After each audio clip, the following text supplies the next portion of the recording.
दोस्तों, अगर आप भी विराट कोहली और महेंद्र सिंह धोनी को दुनिया का सबसे खतरनाक खिलाड़ी और कप्तान मानते हैं तो वीडियो को लाइक जरूर कीजिएगा।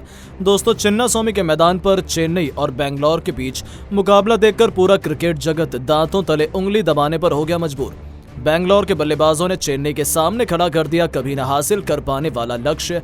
जवाब में गेंदबाजों ने भी बेंगलोर के जबरदस्त खेल दिखाए, चेन्नई के टॉप ऑर्डर को भी खेल कर रख दिया। तो आखिर इस मैच में चेन्नई को किस बल्लेबाज ने कराई वापसी, किस खिलाड़ी ने दिलाई अपनी टीम को कभी ना भूलने वाली जीत, महेंद्र सिंह धोनी ने कितने रनों का दिया योगदान, किस गेंदबाज ने लिए सबसे अधिक विकेट, कौन सी टीम प्लेऑफ में बना पाई जगह, अंतिम गेंद तक खेले गए इस रोमांचक मुकाबले की पूरी हाईलाइट तो हम आपको जरूर दिखाएंगे। लेकिन उससे पहले आपको क्या लगता है, बेंगलोर इस बार आईपीएल की ट्रॉफी जीत पाएगी या नहीं, कमेंट करके जरूर बताएं।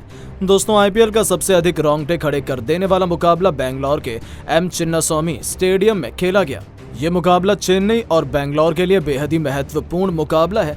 जो टीम इस मैच को जीतती है वो सीधा प्लेऑफ में क्वालिफाई कर जाएगी। आपको बता दें, इस मुकाबले में चेन्नई सुपर किंग ने टॉस जीता और पहले गेंदबाजी करने का फैसला किया। वहीं बेंगलोर को उनके घर में ही पहले बल्लेबाजी करने के लिए आमंत्रित किया। बेंगलोर की तरफ से ओपनिंग की शुरुआत करने मैदान पर विराट कोहली के साथ कप्तान डुप्लेसिस आए। दोनों खिलाड़ी बेहद ही खतरनाक अंदाज में नजर आ रहे थे। वहीं चेन्नई की तरफ से पहला ओवर लेकर आए टीम के सबसे खतरनाक गेंदबाज तुषार देशपांडे बेहद ही खतरनाक गेंदबाजी का नजारा दिखा रहे थे। बेंगलोर के बल्लेबाजों को रन बनाना काफी मुश्किल हो रहा था। इस ओवर में तुषार देशपांडे ने केवल 2 रन दिए। बेंगलोर की शुरुआत कुछ खास नहीं रही। पहले ओवर में टीम ने केवल 2 रन बनाए। चेन्नई की तरफ से दूसरा ओवर लेकर आए शार्दुल ठाकुर। इनका स्वागत विराट कोहली ने दूसरी ही गेंद पर शानदार चौका लगाकर किया। वहीं विराट की बल्लेबाजी देखकर डुप्लेसी भी अपने बल्ले का मुंह खोले। ठाकुर की 5वीं गेंद पर उन्होंने शानदार चौका जड़ दिया। इसके बाद भी वो रुके नहीं, अंतिम गेंद को छक्के में तब्दील कर इस ओवर से 16 रन बटोरकर अपनी टीम के स्कोर को 2 ओवर में 18 रनों तक पहुंचा दिया। चेन्नई की तरफ से तीसरा ओवर लेकर आए एक बार फिर तुषार देशपांडे। इस बार इनका स्वागत विराट कोहली ने पहली गेंद पर शानदार छक्का लगाकर किया। विराट कोहली इसके बाद भी रुकने का नाम नहीं लिए। तीसरी गेंद को भी उन्होंने छक्के में तब्दील कर दिया और इस ओवर से 13 रन बटोरकर अपनी टीम के स्कोर को 3 ओवर में 31 रनों तक पहुंचा दिया। चेन्नई की तरफ से चौथा ओवर लेकर आए महेश तीक्ष्णा खतरनाक गेंदबाजी का नजारा दिखा रहे थे। बेंगलोर के बल्लेबाजों को रन बनाना काफी मुश्किल हो रहा था। महेश ने अपने इस ओवर में केवल 4 रन दिए। बेंगलोर का स्कोर 4 ओवर में केवल 35 रनों तक बन पाया। विकेट की तलाश में चेन्नई के कप्तान ऋतुराज गायकवाड़ ने बॉलिंग स्पेल में बदलाव करते हुए 5वां ओवर फेंकने के लिए उन्होंने गेंद मिचेल सेंटनर को थमाई और बेहद ही खतरनाक गेंदबाजी का नजारा पेश कर रहे थे। एक रन के लिए बेंगलोर के बल्लेबाज इस ओवर में तरस रहे थे और केवल इस ओवर में 2 रन दिए। 5 ओवर में बेंगलोर का स्कोर केवल 37 रनों तक बन पाया। चेन्नई की तरफ से पावर प्ले का अंतिम ओवर लेकर आए एक बार फिर महेश तीक्ष्णा शानदार गेंदबाजी का नजारा दिखा रहे थे। लेकिन तभी ओवर की दूसरी गेंद पर डुप्लेसिस ने शानदार चौका लगाकर टीम के ऊपर से प्रेशर को हटाया और स्कोर को आगे बढ़ाया और पावर प्ले के 6 ओवर में बेंगलोर का स्कोर केवल 42 रनों तक बन पाया। लेकिन उसके बाद इन दोनों बल्लेबाजों ने मिलकर शानदार बैटिंग करना ज्यादा दिखाई और अपनी टीम के स्कोर को 50 रनों के स्कोर के पार पहुंचाकर अर्धशतकीय साझेदारी बनाई। देखते देखते विराट कोहली अपने अर्धशतक की तरफ बढ़ रहे थे। टीम के स्कोर को तेजी से आगे बढ़ा रहे थे। 9 ओवर में टीम का स्कोर 70 रन बन चुका था। चेन्नई की तरफ से 10वां ओवर लेकर आए मिचेल सेंटनर। इनका स्वागत कोहली ने तीसरी गेंद पर शानदार छक्का लगाकर किया। लेकिन सेंटनर ने इस छक्के का बदला लेते हुए अगली ही गेंद पर कोहली को पवेलियन का रास्ता दिखा दिया और अपनी टीम को पहली सफलता दिला दी। कोहली टीम के लिए 47 रन बनाकर पवेलियन लौट गए। अब मैदान पर डुप्लेसिस का साथ देने रजत पाटीदार आए। लेकिन देखते ही देखते डुप्लेसिस ने अपना अर्धशतक केवल 35 गेंद में ठोक दिया और अपनी टीम के स्कोर को 100 रनों के पार पहुंचा दिया। शानदार बल्लेबाजी कर रहे थे, एक अच्छे साझेदारी की तरफ बढ़ रहे थे। अपनी टीम के स्कोर को 12 ओवर में 108 रनों तक पहुंचा दिया था। लेकिन चेन्नई की तरफ से 13वां ओवर लेकर आए एक बार फिर मिचेल सेंटनर। इस ओवर में उन्होंने अंतिम गेंद पर डुप्लेसिस को रन आउट कर पवेलियन का रास्ता दिखा दिया और अपनी टीम को दूसरी सफलता 113 रनों के स्कोर पर दिला दी। लेकिन रजत पाटीदार अभी भी मैदान पर टिके हुए थे। उनका साथ देने के लिए अब कैमरन ग्रीन आ चुके थे। इन दोनों बल्लेबाजों ने मिलकर टीम को संभाला। 15 ओवर में टीम के स्कोर को 138 रनों तक पहुंचा दिया। कैमरन ग्रीन भी खतरनाक गेंदबाजी कर रहे थे। शार्दुल ठाकुर के ओवर में खतरनाक छक्का जड़कर अपनी टीम के स्कोर को 150 रनों के पार पहुंचा दिया। साथ ही साथ दोनों बल्लेबाजों ने मिलकर 50 रनों की साझेदारी भी बना ली। बेंगलोर का स्कोर रॉकेट की रफ्तार की तरह आगे बढ़ना शुरू हो चुका था। तुषार देशपांडे से लेकर शार्दुल ठाकुर हर गेंदबाजों की कुटाई हो रही थी। कैमरन ग्रीन और रजत पाटीदार अपने प्रचंड रूप में आ चुके थे, लेकिन तभी टीम के लिए 18वां ओवर लेकर आए शार्दुल ठाकुर ने पहले तो कैमरन ग्रीन से 2 छक्के खाए, लेकिन ओवर की चौथी गेंद पर उन्होंने रजत पाटीदार को पवेलियन का रास्ता दिखाकर अपनी टीम को तीसरी सफलता दिला दी। 184 रनों के स्कोर पर बेंगलोर को तीसरा झटका लग गया। रजत पाटीदार टीम के लिए 41 रन बनाकर पवेलियन लौट गए, लेकिन कैमरन ग्रीन अभी भी मैदान पर टिके हुए थे। इनका साथ देने के लिए नए बल्लेबाज दिनेश कार्तिक आ चुके थे।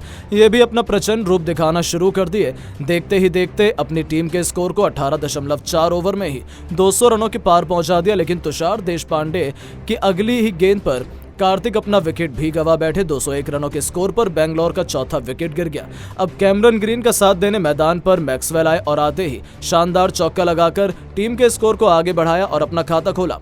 19 ओवर में बेंगलोर का स्कोर 205 रनों तक पहुंच गया। चेन्नई की तरफ से अंतिम ओवर लेकर आए शार्दुल ठाकुर खतरनाक गेंदबाजी, मैक्सवेल को पवेलियन का रास्ता दिखाया और केवल 13 रन दिए। बेंगलोर की टीम ने 20 ओवर में चेन्नई के सामने 218 रनों का पहाड़ जैसा लक्ष्य खड़ा कर दिया।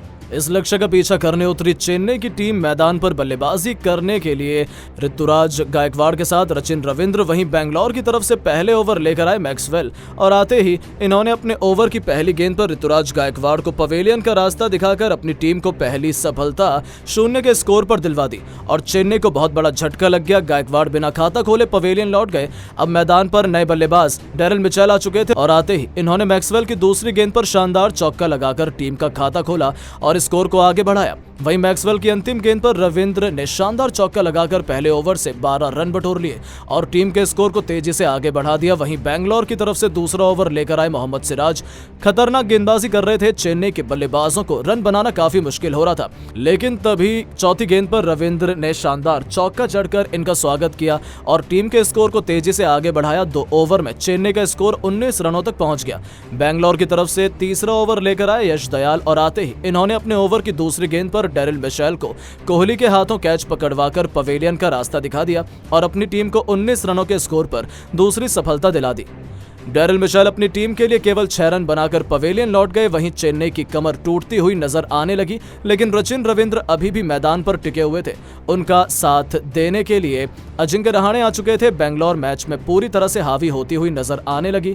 अजिंक्य रहाणे ने यश दयाल के ओवर की 5वीं गेंद पर शानदार छक्का लगाकर अपना खाता खोला और टीम के स्कोर को 3 ओवर में 26 रनों तक पहुंचा दिया। बेंगलोर की तरफ से चौथा ओवर लेकर आए एक बार फिर मोहम्मद सिराज। इनका स्वागत दूसरी ही गेंद पर सचिन रविंद्र ने शानदार चौका लगाकर किया। अपनी टीम के स्कोर को तेजी से आगे बढ़ाने की पूरी कोशिश कर रहे थे। वहीं ओवर की 5वीं गेंद पर बल्लेबाजों ने मिलकर 4 ओवर में 39 रनों तक पहुंचा दिया। बेंगलोर की तरफ से 5वां ओवर लेकर आए एक बार फिर ग्लेन मैक्सवेल। पूरी तरह से अपने शिकंजे में चेन्नई के बल्लेबाजों को कसकर रखा हुआ था। बल्लेबाज भी ओवर में केवल सिंगल ले पा रहे थे। 5 ओवर में चेन्नई का स्कोर केवल 43 रनों तक 2 विकेट पर बन पाया। बेंगलोर की तरफ से पावर प्ले का अंतिम ओवर लेकर आए यश दयाल। इनका स्वागत पहली गेंद पर सचिन रविंद्र ने शानदार चौका लगाकर किया। वहीं तीसरी गेंद पर अजिंक्य रहाणे ने भी अपने बल्ले का मुंह खोलते हुए शानदार चौका जड़ दिया और टीम के स्कोर को 50 रनों के पार पहुंचा दिया। वहीं रहाणे ने चौथी गेंद को भी चौके में तब्दील कर दिया। इन दोनों बल्लेबाजों ने मिलकर अपनी टीम के स्कोर को पावर प्ले के 6 ओवर में 58 रनों तक पहुंचा दिया। इन दोनों बल्लेबाजों ने टीम को संभालने की पूरी कोशिश की, एक के बाद एक कई चौके छक्के लगाए। वहीं इन दोनों खिलाड़ियों के बाद भी चेन्नई के और भी बल्लेबाज मैदान पर आते गए, अपना तांडव दिखाना शुरू कर दिया, लेकिन बेंगलोर के भी गेंदबाजों ने जबरदस्त खेल दिखाया। एक के बाद एक कई विकेट उखाड़कर मैदान के बाहर भेज दिए और यह मुकाबला देखते ही देखते अंतिम ओवर तक जा पहुंचा, जिसके बाद तो दोनों टीमों में किसी एक टीम को विजेता बता पाना मुश्किल था। लेकिन दोस्तों, अब आपको क्या लगता है, विराट कोहली इस बार अपनी टीम बेंगलोर को आईपीएल की ट्रॉफी दिला पाएंगे या नहीं? कमेंट करके जरूर बताएं। दोस्तों, आईपीएल 2024 एक तरफ और इसके 68वें मुकाबले यानी कि आरसीबी और चेन्नई की टीम के बीच में हो रहे नॉकआउट मैच का क्रेज एक तरफ है। तो आपको बता दें कि ये एल क्लासिको ही नहीं है। आज जो भी जीतेगा वो प्लेऑफ की सीट को पा जाएगा। तो करो या मरो मैच को जीतने के लिए सीएसके की टीम के कप्तान गायकवाड़ की किस्मत शुरुआत से अच्छी निकली। पर टॉस जीतकर उन्होंने बॉलिंग चुनी। और दोस्तों बॉलिंग उन्होंने भले ही चुनी, लेकिन पहले 3 ओवर में 31 रन देखकर और लगभग 150-200 के स्ट्राइक रेट देखकर फाफ डु प्लेसिस और कोहली के ये ग्रीन सिग्नल सबको मिल चुका था कि मैच में कुछ बड़ा होगा। लेकिन फिर बारिश ने दखलंदाजी करी और मैच को रोकना पड़ गया। लेकिन जैसे ही मैच शुरू हुआ और आगे की 5-6 गेंदें चली, तब भी दोस्तों तूफानी रन रुके नहीं थे। जी हाँ, आपको बता दें कि केवल फाफ डु प्लेसिस की बात करें तो वो बड़ी तेजी से 39 गेंदों में 3 छक्के 3 चौके लगाकर 54 रन पर थे।